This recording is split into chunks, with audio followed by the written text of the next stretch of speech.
હજી સુધી મારી ચેનલને સબસ્ક્રાઈબ ન કરી હોય તો સબસ્ક્રાઈબ કરી બેલ આઇકનના બટનને જરૂરથી દબાવજો.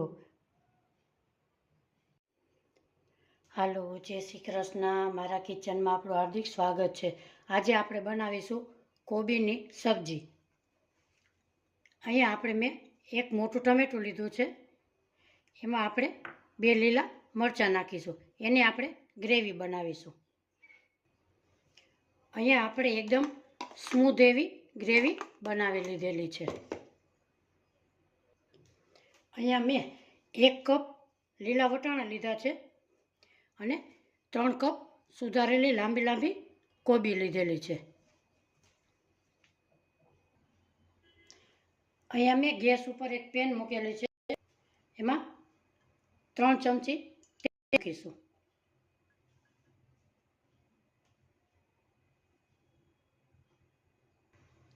આપણું તેલ સરસ આવી ગયું છે. એમાં નાખીશું આપણે 1/2 ચમચી રાઈ, 1/2 ચમચી જીરું, હિંગ,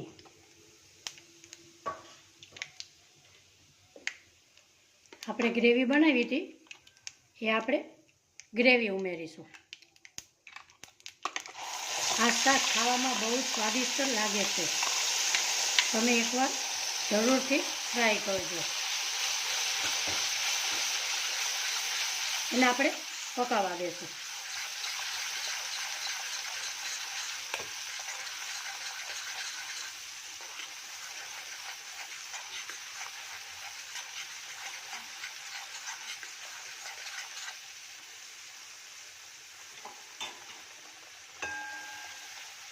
આપણું તેલ છૂટું પડી ગયું છે. આપણે નાખીશું એમાં વટાણા. એને આપણે પાકવા દેશું.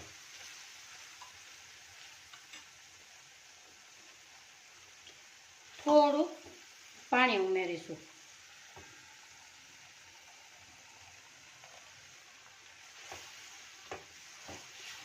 એને આપણે 2 મિનિટ ઢાંકણું ઢાંકી અને પકાવવા દેશું. આપણે હવે ઢાંકણ ખોલીશું. એમાં આપણે મસાલા કરીશું. સ્વાદ પ્રમાણે મીઠું,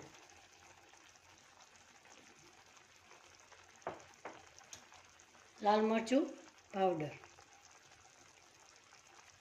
1 ચમચી હળદર,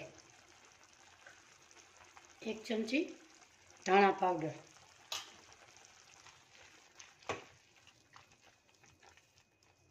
એને આપણે 1 મિનિટ ઢાંકણ ઢાંકી દઈશું. એટલે વટાણામાં સરસ મસાલો ચડી જાય.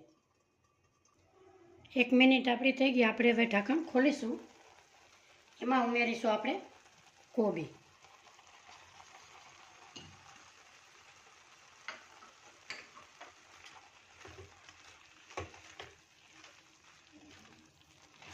અને આપણે આવી રીતે હલાવીશું.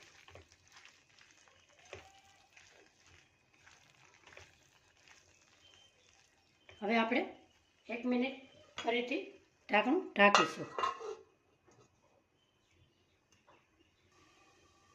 આપણે ખોલીશું. વચ્ચે વચ્ચે આપણે હલાવતા રહેવાનું અને એમાં પાણી ઉમેરવાનું નથી. વરાળમાં જ આપણું શાક સરસ ટેસ્ટી બની જશે. હજી આપણે 1 મિનિટ ઢાંકણ ઢાંકીશું.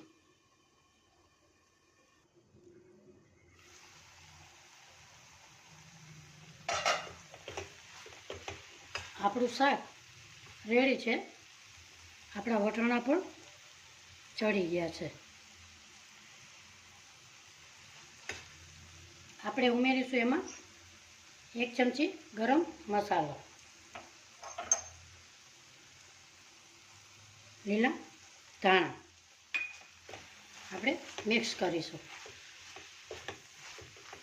આજની મારી રેસીપી તમને ગમી હોય તો લાઈક કરજો, શેર કરજો, સબસ્ક્રાઈબ કરજો.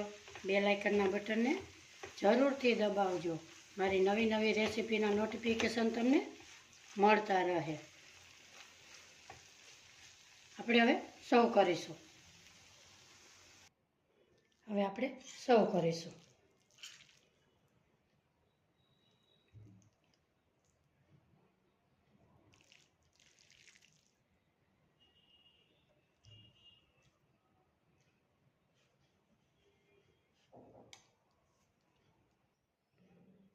આજની રેસીપી મારી કેવી લાગી એ કોમેન્ટ બોક્સમાં જરૂરથી જણાવજો. ફરી મળીશું એક નવી રેસીપીમાં. આવજો. જય શ્રી કૃષ્ણ.